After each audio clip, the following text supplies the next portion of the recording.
রাস্তা তুই নমাজও হ্যাঁ জোর রাগানি কিছু নমাজ যাস না এখন ফুয়া এখন বাপও যাই গেল নমাজও আমি কি লাগান যাইতাম এর লাগিয়া ভাই কোনো ওয়াজ আগে করতে হইলে আগে নিজে আমল করতে হইব এর বাদে তুমি যদি তোমার বাচ্চারে ওয়াজ করো তাইলে এই বাচ্চায় তোমার কথা ভালাইতো না বলে বাবা যাও না বলে আমার বাপও যাইরা এত দরিয়া বাপর দায়িত্বই লগিয়া ছোট ছোট বাচ্চা ইন্তরে এত দরিয়া মসজিদ লইয়া আইতা মার দায়িত্বই লগিয়া একজন আদর্শবান মার দায়িত্বই লগিয়া তাই যে সময় নামাজ পড়া হয় ওই সময় তার মেয়েটারেও নামাজ পড়ি শিখাইতা ও দোস্ত হাবাব হল একজন আদর্শবান মায়ের যে সময় তাই নামাজ দাঁড়াই যায় লগে হইয়া তার ছোট বাচ্চাটারে তাই নামাজ দাঁড় করাইলেন আদর্শবান মা যে সময় নামাজ পড়াইয়া আল্লাহু আকবার হন রুকুত গিয়া বল সুবহান রাব্বিয়াল আ'লা তাই টুট নারায় তার লগে যে বাচ্চা যে পড়া হইছে এই তো কইতে পারেন না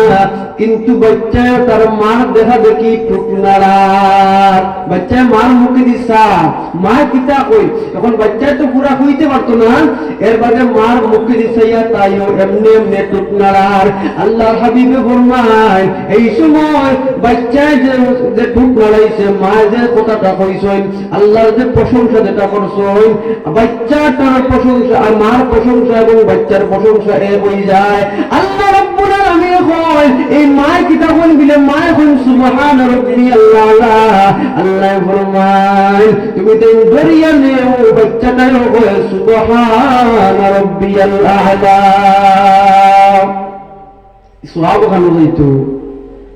এগুলো তো আমার নাবালিক হয়েছে আমার নামাজ ফরজ হয়েছে না মায়ের লগে লইয়া খালা হয়েছিল বিলে আমার লগে নামাজ পড়ো নামাজ শিখাই যাও নিয়তে আরে আল্লাহ রাসূল ফরমায়েন এই বাচ্চাটা আমি তো সওয়াব দেব মার আমল নামাজ দেব বড় বড় হয়ে যায় জওয়ান হয়ে যায় বড় হয়ে একবারে জওয়ান হয়ে গেছে এখন পর্যন্ত নামাজ চিনেন না এখন পর্যন্ত ইসলামের হুকুম আহকাম চিনেন না ইসলামের হুকুম আহকাম মতো জীবন দেশর চালাইরা না খাটাইরা না এর লাগি পরিবারের মধ্যে খালি অশান্তি আর অশান্তি বাপে হুয়ায় মিল নাই হুয়ায় বাবার মধ্যে মিল নাই ভাই ভাই মিল নাই স্বামী স্ত্রীর মধ্যে মিল মোহাব্বত নাই এই সমস্ত অশান্তি আর পিছনের বাড়ি কারণ হইল গিয়া মন গড়া চলা ইসলামী তরিকায় না চলার কারণে এই করুণ দশা হইছে ইসলামকে যদি জিকার করবিলে নারীর ইজ্জত কিটা তাইলে ইসলামে এবং কোরআনের যে ইজ্জত যেটা নারীদের দেয় দুনিয়ার আর কোন জায়গা এত ইজ্জত আর সম্মান নারীয়ে পাইতো না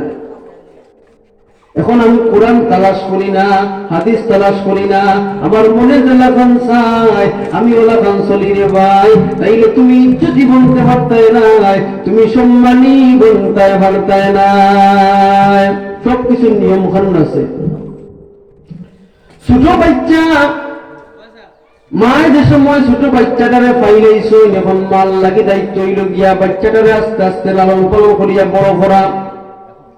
বড় করিয়া বাচ্চাটারে আদব শিক্ষা দেওয়া আদব শিক্ষা দিতে হয় বাচ্চারে বাচ্চা তোমার আদব শিক্ষা দেওয়ার মাধ্যমে সে আদব শিখব আর তুমি যদি তাহলে আদব শিক্ষা না দেও তাইলে এই বাচ্চা একদিন বেয়াদব হয়ে যাব তোমার লগে বেয়াদবি করতে সময় যাইতো না এখন আমি যে আয়াত পড়ছিলাম আয়াত আল্লাহ এখন যে জাহিলিয়াতের যুগর নারী এখন লাগাই তুমি তাই কিতা করিও না